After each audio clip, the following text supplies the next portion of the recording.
Hello and welcome to the used and remainder receiving trade credit selling setup demo to give you an idea of what that looks like or what that could look like in your store. To give you a little background, I'm going to be using the play area of our own Bookmanager bookstore, Mosaic Books. Today they have a play area that we can use for testing and whatnot. So we're going to use their that area today so that we don't actually receive and sell used books, because our store does not sell used books. Our store does do a huge amount of remainder business. So we'll get into that in a moment. But what we'll do first, as always, I'm just going to share my screen here so that you can see what I see. There we go. So what you're looking at is Bookmanager. If this is your first time seeing Bookmanager in a demo, welcome. What you may want to start with before you get started with this demo recording is the Bookmanager intro software recording, because that is going to give you a way more of an overview of the software, how you sell things, how you receive things. This is more going to be dedicated to the actual the used books and remainder books, a little bit of point of sale, a little bit of receiving, but more of an overview versus the more in-depth look from that demo. So please start there and then jump back to this demo. And you're back.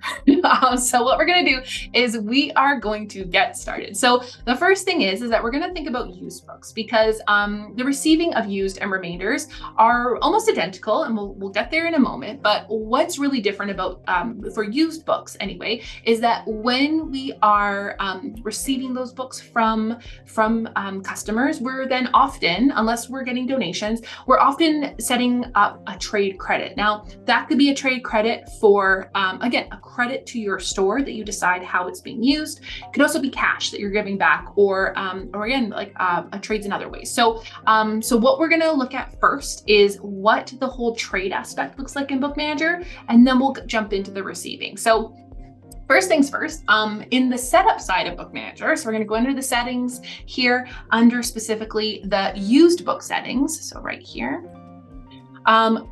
I'm going to set up the trade credit. Now, every store is very different in if they allow trade credit to be used on all of the product in store, especially if they're doing a mix of new and used and sidelines. Sometimes we might just want to limit that to the used stock. Sometimes also we are setting up that 100% of the trade credit can be used. Other times we're thinking, well, 50% can be used, or if they're buying new books, maybe 10% can be used. Know that you can get very complicated as you wish. I would say from personal experience working with the stores that I do, usually we're trying to keep this as simple as possible, because it is something that you are talking and regurgitating all day long as people are asking you this question. So again, we can sort of satisfy whatever type of setup that you are, but predominantly I would say it is more of a simple setup. So if I press enter here to go into the trade credit, behind the scenes, these are all my groupings of all my different classifications. Behind the scenes, I have specifically a used book section that I am saying 100% of the trade can be used if the book belongs to this grouping. Now, right now I have just used books set up, and that is how it's tagged when it's received. And that links up for me, for my example today, to one class. And I'll explain what I mean by class. This is the classification system behind the scenes of Bookmanager, how our store shelves and stocks our books and how we organize them. As I scroll through this list here, it's alphabetical. So we have a lot of classes. We are a very big store, and we like to get a little complicated sometimes, but down here I have specifically a used book class that is linked up to that used book section. If you are a store that is selling a mix of new and used, you might decide this is the perfect setup for you, and that you would like to have everything going into one little grouping. Maybe it's like an area that you keep off to the side that is like your used book area. For other stores, they're mixing their new books and their remainders and their used books all into like around the floor into the different areas. And you wouldn't necessarily have a classification like this. Know that as you receive, the way we set things up, used book is tagged behind the scenes, no matter what class something might fall under. So if you plan to shelve all of your cookbooks together with, used, remainder, new, whatever it is, and you don't specifically have a class set up for used book, that's okay. That's honestly pretty standard. This is just for my example today because I don't actually have used books. So this is the easiest way for me to set this up. So those are the settings behind the scenes. We usually discuss that with you, and perhaps it's more than one section that has 100%. Maybe we have other things in here, like our remainder books would also get a certain percentage of that trade credit. But today, for example, we're just going to keep it simple. Now, let's pretend your customer comes in with a stack of books and you look at them and you kind of address them and you're like, yeah, you know what, maybe I will give you $20 for all of those books. And maybe there's a really good one in there. Maybe we also got Iron Flame in there. So maybe we would say that there's $20 that we would give you. So what I'm going to do is I'm going to start a new sale. I'm in the point of sale right now. I'm going to go end for new. I'm going to put in my code, and I'm going to add one of the Bookmanager staff here.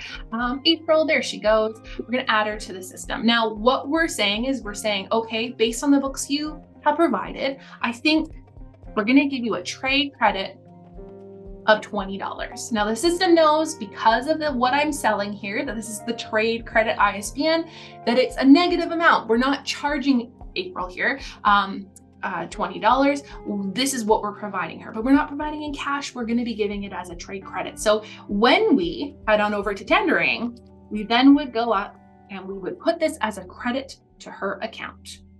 We could then print a receipt and give her receipt and say, great, thank you so much for your $20. Fantastic.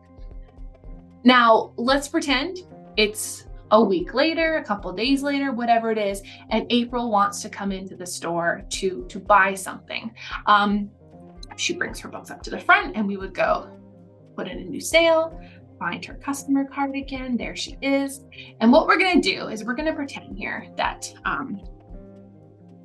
we're going to sell her that used copy of Iron Flame. Let's pretend that wasn't something she gave us. So in the system, behind the scenes, I have received this already as an Iron Flame in very good condition, a used copy selling for $19.99. We're going to get into the receiving of this in just a moment, but this is the way the inventory card looks. We're carrying one copy in used, very lucky us. And then we have 38 copies in the new version also. We'll get into what makes us different in a moment, but I would then sell this. So I'm just gonna choose to sell this. Normally I would just grab the book and scan it, but I don't have a scanner here. And then I'm going to head on over to tender this. Now, when I do, I should hopefully, yay, get a pop-up here that says, like, this customer has $20. Did you want to redeem it today? It's letting me use that full $20 because 100% of the credit can be used. If I had this set up to be only that 50% of the book could be covered, I would get that amount. Bookmanager does all the math behind the scenes, so I can, even if I'm selling new books, even if I'm selling other things here, it's only going to let me use that total for that. So here I'm going to say redeem credit now. Yes. And now April owes 99 cents left over, which maybe she does by cash. Great. And now that sale is done.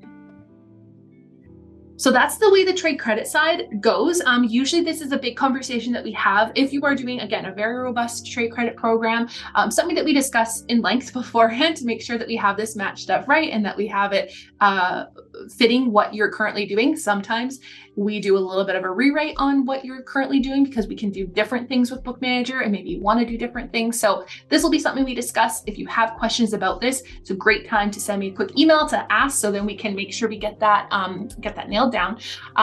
What I also want to talk about is then the actual receiving of used books and remaindered books. Now, this is where the two kind of worlds come together. With Bookmanager, the way that Bookmanager handles any type of receiving that is outside of the new book, we consider this what's called a stock condition. So the stock condition of a new book is that it's new. It's new from the publisher. It just goes in with the regular ISBN, the 13 digits. When something is a used version or a signed edition or a remaindered edition, rare and collectible edition, whatever it can be, we then swap the last digit of the ISBN to a letter. In most cases, that's U for used, R for remainder. It can be any letter though. And sometimes too, I should say that some of our used bookstores, they have a different letters that they're using to note different conditions of books, because sometimes you might have the same ISBN a couple different times in a couple different conditions, like very good condition versus okay condition versus fell off the back of a truck condition, whatever it might be. You might have different versions and at different price points. So this is, again, something that we set up with you so that you can accommodate all of that. But we do this from the remainder side of things. So with receiving, we're always receiving from a supplier. What I'll show you here is if I go under used, I have a used book version here set up that is saying it's received under used, and it is going to be like how we're going to be, what the currency might be, and what the type of book it's going to be, because you can do things behind the scenes to have different like markups and prices and discounts or whatever it is based on how you want to set things up. A lot of my stores, I would say most of them are working on a 75. They would give they would give a credit to the customer that would be 25% of the total. They're then selling that book at 50% off the cover price. So we can do a lot of sort of, again, things in the settings to make sure that that is all set up, ready to go. So then your actual intake or receiving of those books are very easy. Same thing with remainders. We can discuss a markup, a percentage, whatever it is, so that you're doing as little work as possible to then get those books into the system. But this here, this type, is what we're using to tell Bookmanager when we're receiving used books. Please put the type of used as the last digit. So U for used, again, R for remainder, whatever it might be. Great. So what I'm going to do is I am going to go receive some used books. So I'm going to go into receiving and I'm going to type in used here to tell my system these are some used books I have. Now, Bookmanager, if you have an invoice number, you can put that in. Bookmanager has a nice thing though, where you can just say question mark, I don't know, give me an invoice number, Bookmanager, and it gives us one based on today's date. We don't have an invoice date. We don't have a due date. We don't have freight or taxes. We're just going to press page down here and we're going to press N for new. Now I have some books here on my desk that I'm going to grab. Normally we would scan at this point, but I'm going to pretend I have the proposal, and it is, yes, it was $22 when it was new. I'm gonna wait on that for a second. I'm gonna assess that in a minute. So I'm gonna say, yes, my inventory card looks good. My classification, it's going into use, which is good. And now I'm gonna press page down to say, let's receive this. So I'm gonna say I have one copy. I'm gonna say here, so what it's doing is it's saying it was $22 and I bought that for 75% off because I gave my customer 25% of this. And then when I sell it, I'm gonna sell it for $10.95 and I'm gonna make a 50% profit margin. So this was figured out for me. And this is all, again, behind the scenes in the settings so that in the moment, I could look at this and I could say, oh, this has just been sitting on a bookshelf in Carley's office for so long. So like maybe it's actually going to be $12. Or again, maybe there's water damage, maybe it's not so perfect. And maybe then we would put give less money or sell it for less. When we make changes here to the sell price, you'll notice that the profit margin, this column here, goes up and down. So if I decide, you know what, this is like really good condition, $12, Bookmanager is going to tell me that's going to be 54% profit margin if you in fact sell it for that. So let's do that. $12 looks good. Some of our stores are also using round numbers or certain numbers at the end of their sell price. So we're just going to keep that $12. That looks great.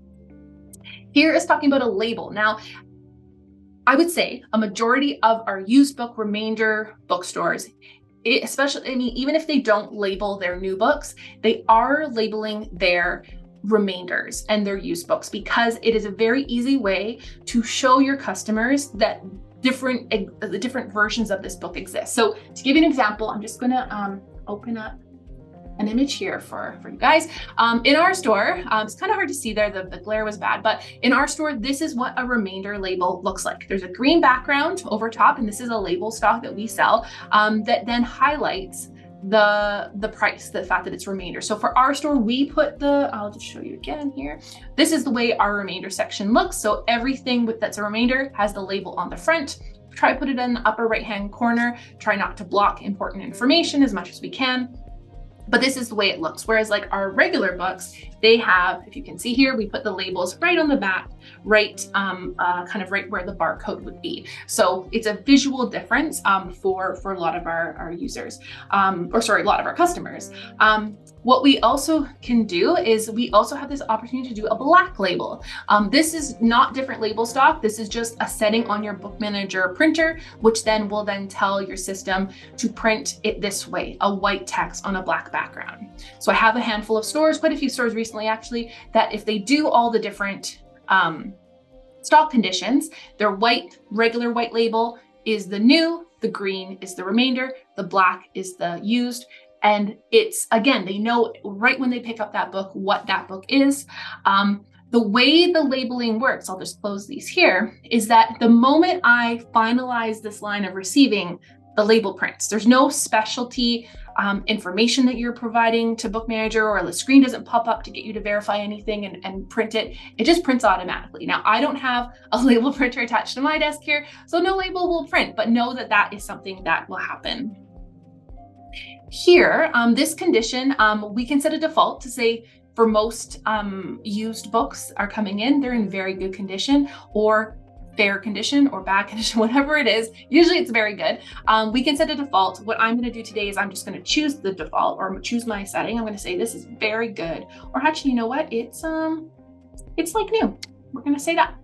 And here's where it's asking us what the original sell price is, because on the label, it will also, in our example there, show that it is, and I'm just going to show the close-up version here, that it'll show your name of the store and what the original price was, and then what this new price is. So again, it's showing that there is a savings, what that original price might have been. So a lot of our stores like that. And you could override that. Sometimes with used books, the price that's printed on the book is a little different than what is currently the selling price. Prices have been changing in the last couple of years. So if that's more like $18, I don't know what mine says here, but if that's a little bit different, actually, yeah, mine was $20. So if I might decide, well, the original price there is actually $20 when this book was printed, compared to what it is selling for today. Now, if any of my stores are doing anything where they're sending up data to any of the used book sites, or if they want some information to be on their own Bookmanager web store about the condition of this book, perhaps you want to say perfect condition. Or you want to say tear in the upper right-hand corner, or crinkle in the bottom left, whatever it is, you could put that information. I know with some of our stores that are doing used, if you are doing a big used business, this is a huge component. So know that this is a spot here where we can put some information, and you can copy and paste from different softwares or whatever it is. But this is where we would put that actual text about the condition of the book. I know a lot of stores too will put things like inscriptions, like what the inscription might be, where if it's signed. So that's where you can do that. And when I press then finish it off, that book is now received into the system and is in as part of my used stock. And I would then jump to the next one. So let's pretend 978. Here we go, 10,000 Doors of January, another book here I have on my desk. And so here again, I'm thinking, does this all look good? Is there anything that I have to change yet? It's gonna go in the used book section. There's all my information, great. And away we go to keep receiving. So I'm gonna say one copy, this, yeah, that looks right this time. And actually, yeah, that looks perfect. And then I would be on to my next one, and on to my next one, and on my two. So it can be very fast to get the receiving in, because the inventory cards are being automatically created.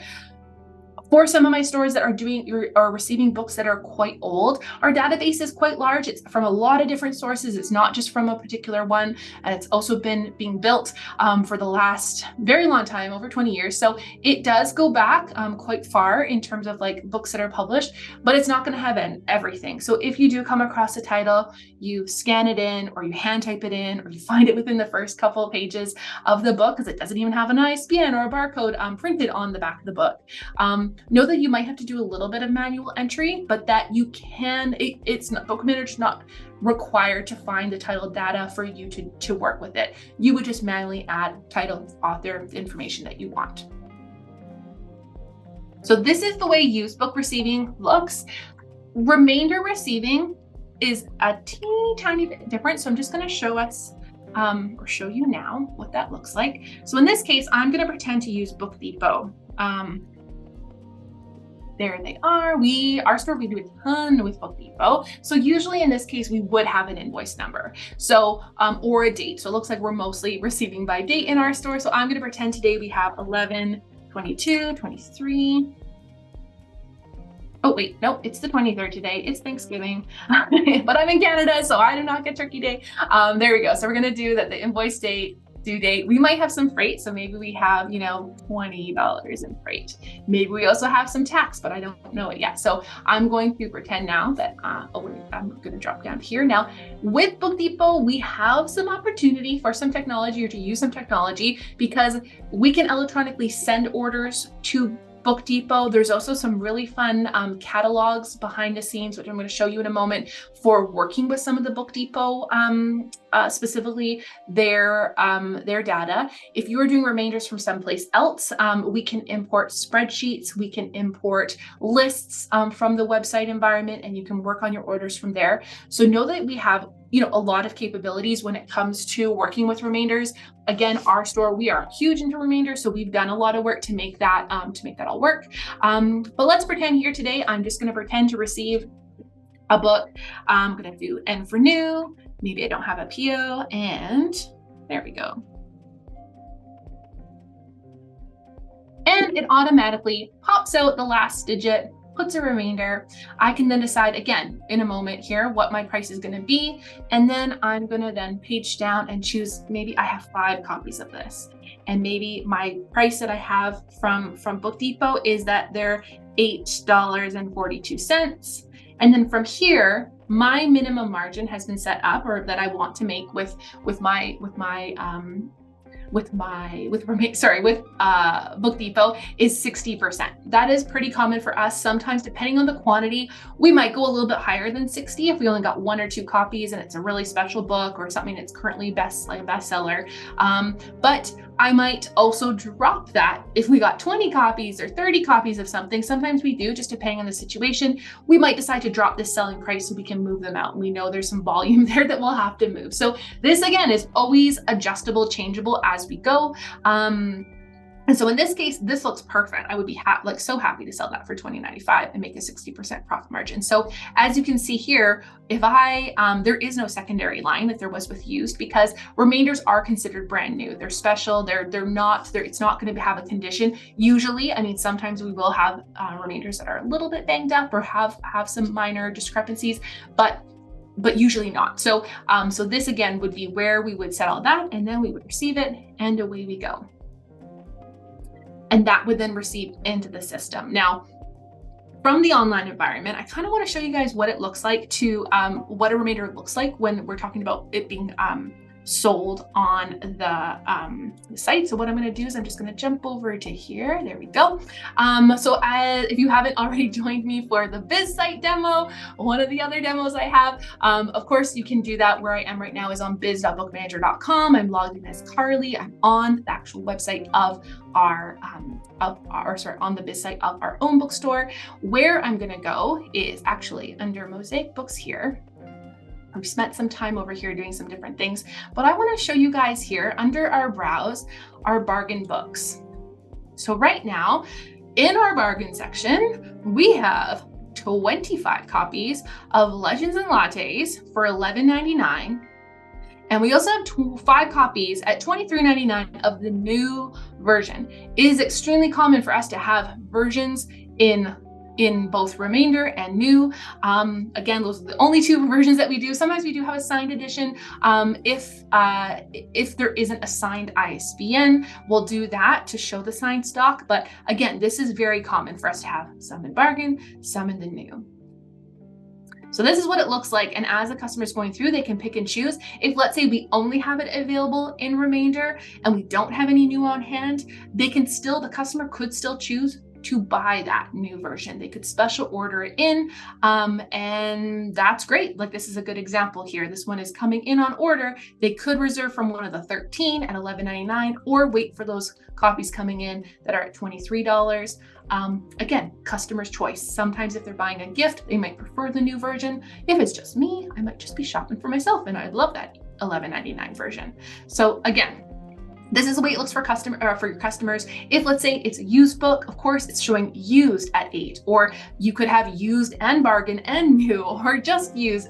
Again, whatever combination that you have, you'll be able to see it here. So that's one thing I wanted to show you from the online side.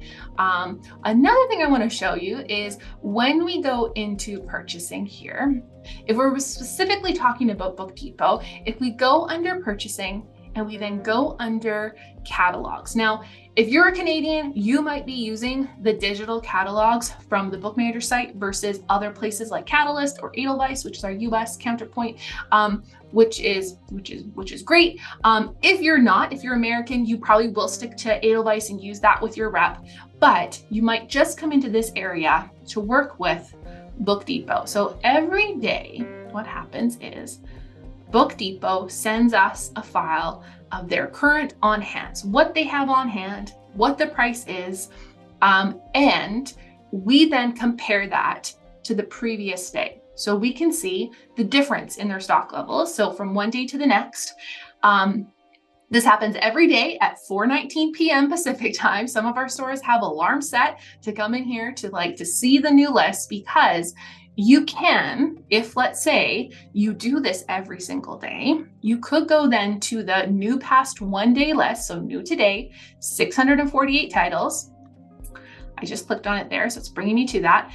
And I could either work from this environment and go through and, and click and look around.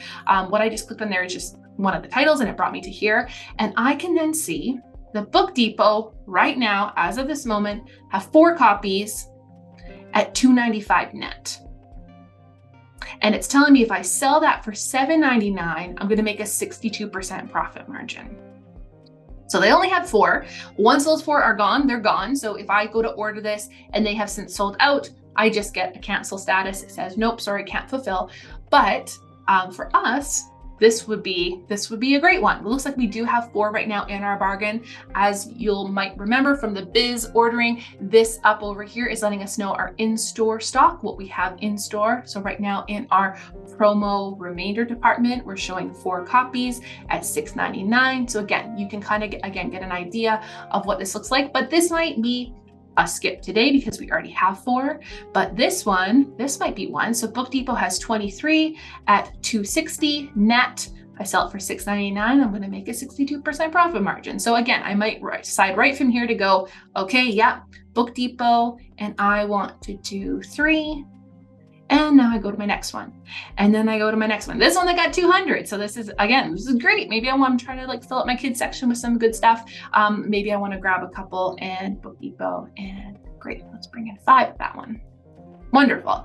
And then what's happening is as you go through and you build out your orders, just like we saw in that biz demo, I could then come into the cart and I can then find my Book Depot order that I've just been working on. There it is by Carley, Book Depot, 2 different ISBNs, but 8 total items.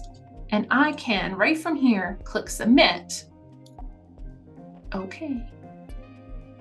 And in my live copy of Mosaic, which I'll just bring up over here because I can't use my play copy anymore. In my live copy of Mosaic, that order would have just been received or popped into the system. And let me just update this. So I'm just updating our orders area here right now. And in a moment here, I'm going to see my Book Depot order. So I'm just going to scroll through here. It's right at there it is. So here it is, my Book Depot Carley order with my C, my eight different books. And then from here, this could be something that I electronically send to them, which is possible. I could also send it directly to my rep via email, whatever it is. I can then send it through Bookmanager to them, get that on order really quickly. So some of our stores, like I mentioned, they set an alarm, they go in there, they look at the new past day, put their order in, quickly get that off to the vendor, to Book Depot, and then the ordering is done. Talk with your Book Depot rep, of course, about different things to do with that side of things. Is sometimes I know they can hold orders until you reach minimums so that your shipping rates are a little better. But that does, again, if you're trying to build up that side of your store, it's easy to do. So those are, again, a little bit of an intro to used, to remainders. Every used bookstore especially is very different. So if, let's say I covered something today and it's not quite the way that you would set things up, or you want to know if something is possible, please let me know. A big question that I always get from used bookstores is all the integration with third parties. So again, depending on who you use, depending on your situation, there will probably be something that we can do there, but we'll discuss those options kind of one-on-one with your specific examples. As always, watch all the demos, whatever ones interest you to then learn all about Bookmanager. I'm here if you have any questions. But yes, I look forward to talking to you soon.